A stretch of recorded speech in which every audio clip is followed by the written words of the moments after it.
Hello, friends. I am back again. So, what happened to me? Where did I go? Well, I had to leave the platform for a while because one of my previous videos had gotten taken down. Um, I made a video about a trans boxer who's in fact a man boxing in the women's competitive boxing. I said that he is in fact a man, and I stand by that. It is a factual statement. He is a man.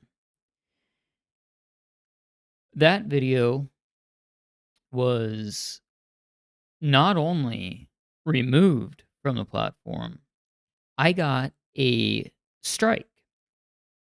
Um, as most of you are aware, if you get 3 strikes, you are permanently removed from the platform. You can't come back, and if you do come back, it is actually a ban evasion at that point, and you will immediately get, removed again. So, they took my video down because it was deemed, cyberbullying for saying that this man is in fact a man and that he should not be fighting women and that I wish he would fight men because he would go back to getting his face beat in like he did when he was competing as a man. Um, that was apparently cyberbullying, according to YouTube. Uh, in addition to giving me a strike and removing my video, they tried to make me do, relearning. How very Orwellian of them, isn't it? Uh, Big Brother. I'm using, incorrect think. I need correct think. I need retraining to relearn how to think properly. Um, in addition to that, they shadow ban me. We'll see. I believe enough time has elapsed that I should be off the shadow ban. How that works is they stop feeding your videos to people. So, after I got the strike, I re-uploaded the same video multiple times, and it was getting 0 views. Now, I'm not a huge creator, I don't get massive views, but every single video that I have, with the exception of one, has 100 views. At least 100 views on it. This was getting 0 views every single time I was uploading it. So what did I do? I kept taking it down to re-upload, because when you re-upload, it's going to get sent out to more people. So I kept doing it to see when I would or would not, be off the ban. I uploaded it again for the final time, and this time I ran an ad for it. So I should have gotten a lot of views. I only got 5 total views, one of which is actually from me looking at the video to see if something's wrong from a viewer's standpoint. How does this video look? Is there something that looks different on the user end than on the creator end? So I actually only have 4 views on that video.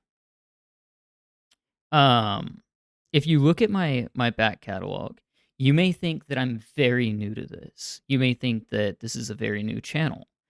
It is not. I have removed so many videos. It took me a long time to figure out what I really wanted to do with this channel and what direction I wanted to go, the aesthetic that I wanted. Believe it or not, this is the look that I chose for a very specific reason. Um, it I used to have a back catalog of, like 50 or 60 videos. I had quite a few videos. Um, the rebrand has been pretty recent. It has been done in my move to this house. A lot of things have changed. A lot of things are different. Um, I wanted to change this channel, and I did that. So now I don't have a lot of videos up here anymore. So I have to rebuild this channel. Um, So I don't want you to think that I don't know what I'm talking about, because I do. I understand the back end of this platform very well. I have been on this platform for much longer than this channel has existed. And I actually am a I I am a traditionally trained, I guess, I don't know how to say it. I went to school, I am a video editor, okay? I actually can make really good quality content. Sorry, you get what you get here. I'm not a video editor anymore, so I'm not trying to do bells and whistles, at least not right now. All right. I get this channel growing. There's a few things that I think would be cool to work on, but right now I don't have the funds for it, and I would need to collaborate with uh, another editor to do some of the things that I want done. But that being said, all right. So that's why you may look back and be like, this guy doesn't have a lot of videos. He doesn't know what he's talking about. No, I actually do. So why? Why is YouTube doing this? It comes down to censoring speech. And when you censor speech, you can censor thoughts. When you censor thoughts, you can change behaviors. And that is the whole point of it. That is why I refuse to keep my mouth shut. I will not bite my tongue. We need people to maintain their ability to think independently. We need people to go against the tidal changes, the tidal wave of change that is coming within our society. We should not lay back and accept that our society has to devolve and go away from our values. Why should I be forced to accept that? This is our society. The values are what the values are. If you do not like the values of this society, you don't get to come here and change society to fit you. You don't get to come and manipulate the people. No, if you don't like it, you go somewhere else. There are so many different points of view in this world of how each society should be ran. I am more than confident that if you do not like the society in which you live, you can move to a new location and you will find a society that you fit in. Move there. If you don't feel comfortable here, this isn't your home, good. It doesn't need to be everyone's home. This is my home. This is the home of Americans. If you don't like America, fine, dude. You don't have to like America. I don't expect you to like everything about America. Go live in the place that does value what you value. You don't have to live here. It's fine. Go live somewhere else. But you don't get to change our society because it's what you want. No. If you do not want to conform to society, you leave. You find a place where you fit in. That is the reason that I moved here. Is the place that I lived was extremely radical with all of these new changes and It's ridiculous. It was way too much. I tried to stay. I tried to use the power of my vote to change the way that state was. We I am I am conservative. Okay? I am conservative for the most part. I have a few things that most conservatives would call me liberal on, but I am, for the most part, I am conservative. Okay? And where I lived, the rural areas were all conservative. But the way that politics work in this country is whoever is currently in charge, which is the Democrats there, they get to rezone the districts. So what that means is they can take a metropolitan area that is almost every metropolitan area is very liberal. You can divide the sections of that metropolitan area to include a certain outcrop of the rural area, just enough to where the the section of the city that is in that new zone holds majority vote now. So when everyone gets to vote, your vote does it is not counted equally. It is counted by district. If your district votes in opposition to you because the controlling party has rezoned the districts to where they are going to get majority vote, guess what? Your vote gets converted to their vote. That is how that works. And it doesn't matter if you voted or not. You will be counted as a vote for that, as it is based off region. Each representative of that region has so many constituents.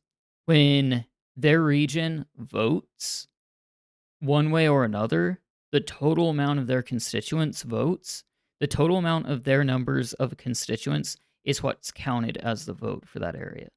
So, no matter what I did where I lived, I could not use the power of my vote to enact change. So I moved to a place where I I do have a say. I do have a voice. And I plan on continuing to use the power of my vote to actually maintain what my new home is and the values that it has. I do not want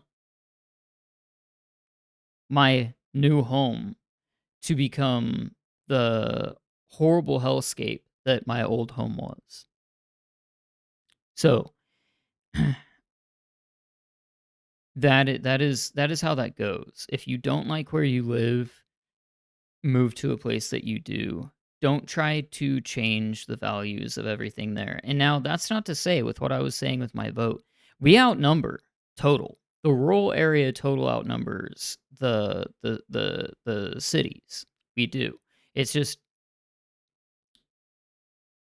they are able to divide us into much smaller groups until our vote doesn't count anymore. So we become the outnumbered silent majority because our numbers are crippled. If it was a 1-to-1 vote, we would have the majority and we would have those classic, traditional, constitutional, conservative values. So, back to controlling speech through censorship, which controls thoughts, which controls behavior. We are going to bring up the full context, so no one can say that I am taking this out of context, of what was said in this meeting, this interview, rather, with the former American Express CEO, Kenneth Chenault, and the current BlackRock CEO, Larry Fink. Interesting thing about BlackRock, they are a massive investment firm. So much so that It has been said by financial experts that if BlackRock were to fail, our entire economy would collapse. So that tells you how big this corporation is, okay? So they are investing in other corporations. That is their business model.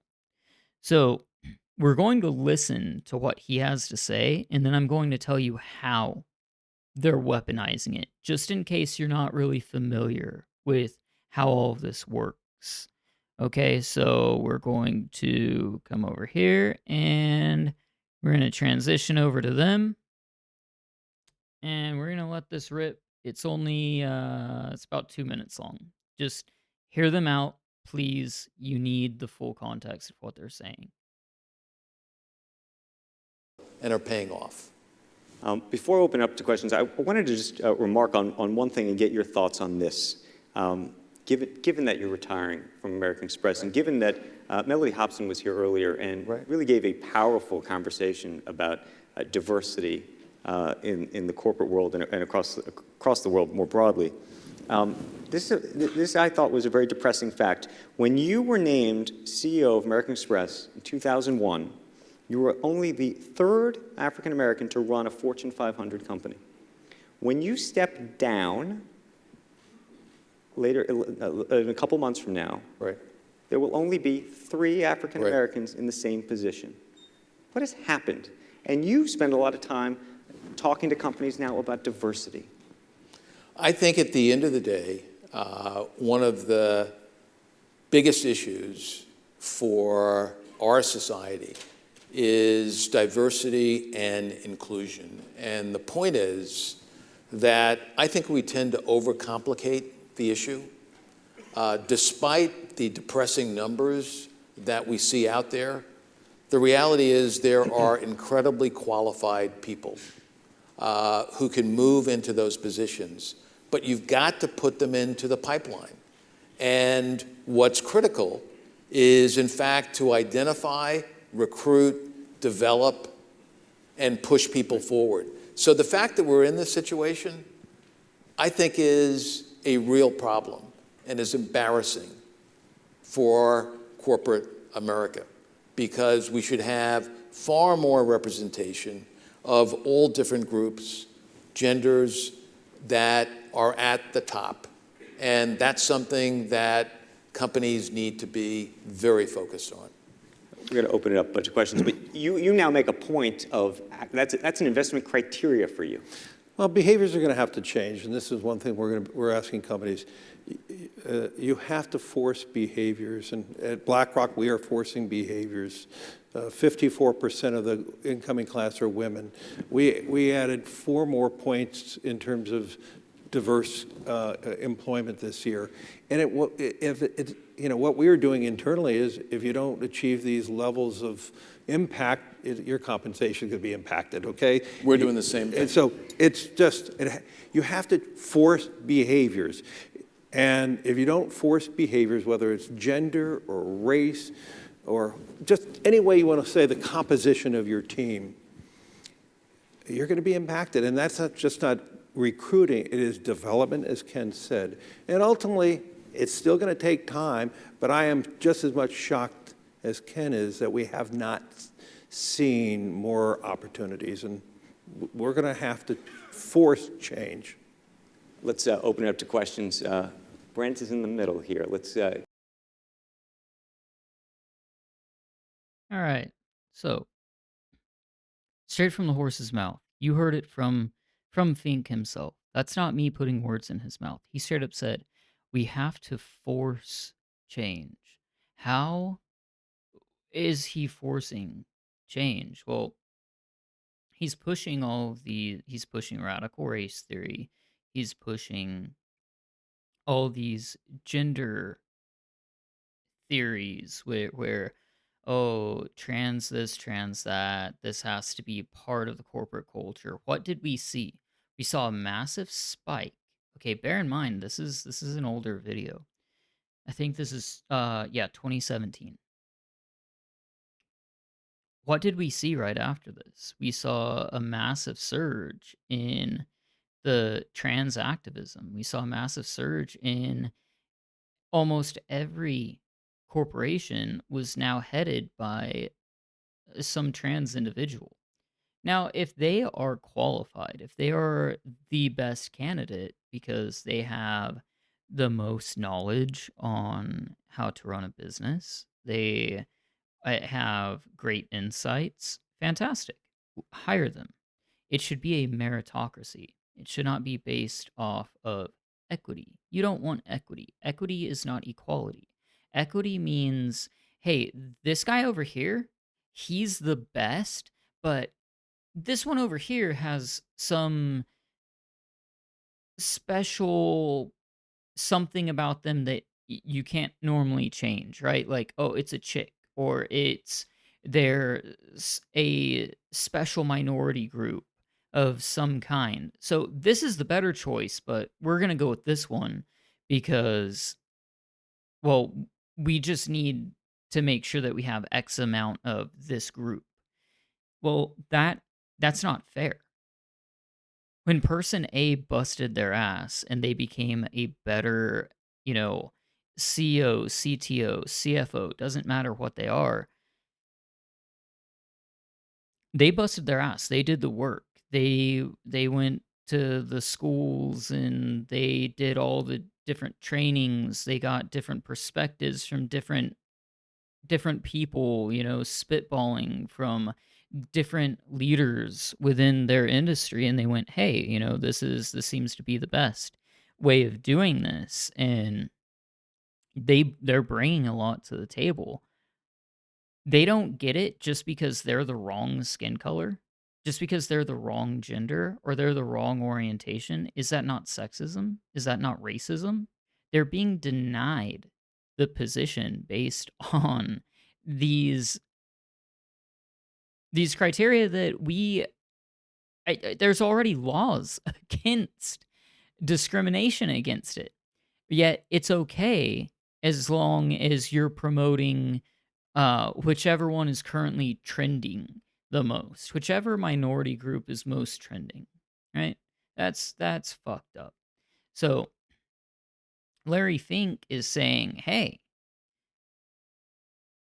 America doesn't want this, but we want this. So we're going to force America to fucking take it." How? Well, they are the largest investment firm. They invest in every major corporation, man. They invest in so much. And what you didn't hear that's earlier in this interview is American Express was doing really bad. Their stocks were plummeting because they were not focused on short-term gains, they were focused on long-term gains, and that was scaring investors. So the investors were actually backing out.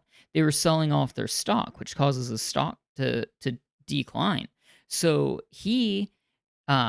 Chenault had to get um, Warren Buffett and Fink to invest in American Express. What did Fink say?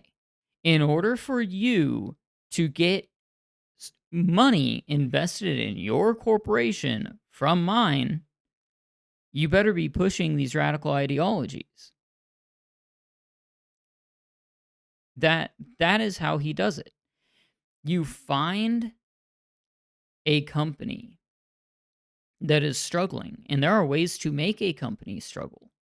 When you have the type of money that BlackRock has, you can cripple certain corporations.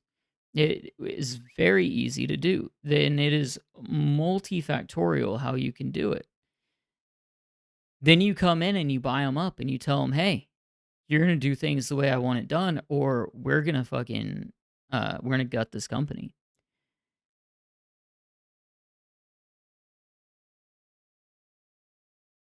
Who is BlackRock invested in? Let's find out. All right, because I don't expect you to just take my word for it. Get him a microphone. Let's go ahead and look at who all they are invested in. This is just an overview. They have companies like Apple, Microsoft, Nvidia, Amazon, Meta, which is Facebook, JP Morgan Chase, Berkshire Hathaway, which is Warren Buffett, American Express, General Dynamics, Visa, AstraZeneca, Johnson and Johnson. I don't know. I don't know these startups. Buju's, Paytim, and Pine Labs. I'm not familiar with them. They also have AT&T. They have a lot of companies that are quite substantial. And then those companies also have other major companies that they invest in and they can influence. See how it can trickle down? So it is very much corporate America trying to change the American values. And Google is a massive part of it. They very much are. Google has done so many shady things. And in case you're unaware, YouTube is owned by Google. Google worked with the Bush administration, the Obama administration, and the first 2 years of the Trump administration on a project called Operation Prism. It is where the NSA and the CIA have full access to any traffic that is used across the Google platform. Interesting. And any platform that Google owns, any traffic. That's the vast majority of internet traffic. Look up Operation Prism. It is the reason that Edward Snowden is no longer allowed in the US. And then in conjunction with Prism, you have, I believe it's called Keyhole. And that's where our NSA was allowing through Operation Prism, the program, the tools that the NSA had developed, they're allowing MI6, or I think MI6 and MI5, I think it was primarily MI5, to use this system. So what was happening was it's illegal for them to collect themselves. However, they were getting information from the Brits, which wasn't illegal, on American citizens. And then the Americans were getting information on British citizens and giving that information to their intelligence agencies. So they were able to circumvent our privacy laws because they weren't directly collecting on us. Isn't that interesting and fun? So, yes, Google very much is intertwined in this very unsavory desire to change our culture. And this is a part of it. If you don't go along with groupthink and group speak, you will be censored. You will be removed from the platform. Only those who preach our messages and our values will have a home here. If you are an outlier, like me, you're an outlier, you still are holding on to conservative traditional values, guess what? You're not welcome here. And you're not welcome on any social media platform because they are all a part of it. Like I said, you have BlackRock invested in Meta. What is Meta? Meta is Facebook. Meta is Instagram. Right? You have all of these corporations that are being controlled by this massive corporation, and they're told, hey, get in line or get out. You're either a team player and you're going to go along with what we're saying, or you're not going to be working here anymore. Larry Fink openly said it back in 2017, and we have been seeing the repercussions of it ever since. So that's why I'm back now. That's why I went away. And I didn't plan on staying gone forever. I just wanted to have my videos go back to actually being shown to viewers and subscribers when I made my return. So hopefully you guys see this. And yeah, it just about does it for this video. All right, later.